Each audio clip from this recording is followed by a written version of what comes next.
नमस्कार. आज 21 मे 2000 मुंबई टाइम्स वाचत होते. त्या एक दृश्यच पडला. तुम्हाला आवडत असेल तर लाईक, कमेंट, शेअर आणि चॅनलला सबस्क्राईब करा. मी असेच लेख घेऊन जाईल.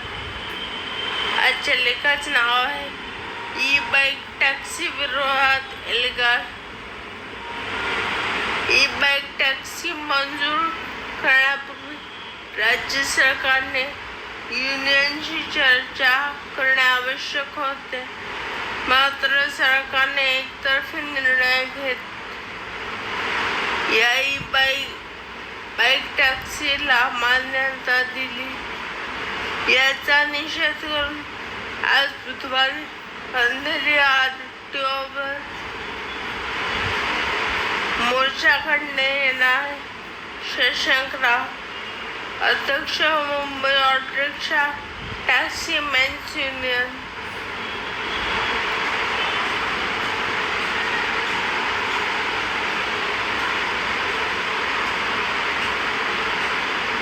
या लेखात असा राज्य सरकारने बाईक टॅक्सीला मुभा दिली आहे. मात्र यामुळे रिक्षा चालकांच्या रोजगारावर मोठा परिणाम होणार असल्याचा दावा करत ही परवानगी रद्द करावी या मागणीसाठी रिक्षा चालक आक्रमक झाले आहेत. त्यासाठी आज बुधवारी Mumbai auto rickshaw taxi men's युनियनच्या वतीने अंधेरी आरटीओ कार्यालयावर मोर्चा काढण्यात आला आहे. राज्य सरकारने बेरोजगार तरुणांना स्वयंरोजगार देण्याच्या नावाखाली ई बाईक टॅक्सी मंजूर केली आहे. ई बाईक टॅक्सी सुरू करणार की नाही याचा निर्णय घेण्यासाठी राज्य सरकारने स्थापन केलेल्या समितीसमोर आमच्या युनियनने विरोध केला होता आणि त्याला विरोध करण्याचे कारणही दिले होते, असे युनियनचे अध्यक्ष शशांकराव यांनी सांगितले. ई बाईक टॅक्सी किंवा बाईक पुलिंग सुरू झाल्यामुळे 15 लाख रिक्षा चालकांच्या रोजगार धोक्यात येणार आहे.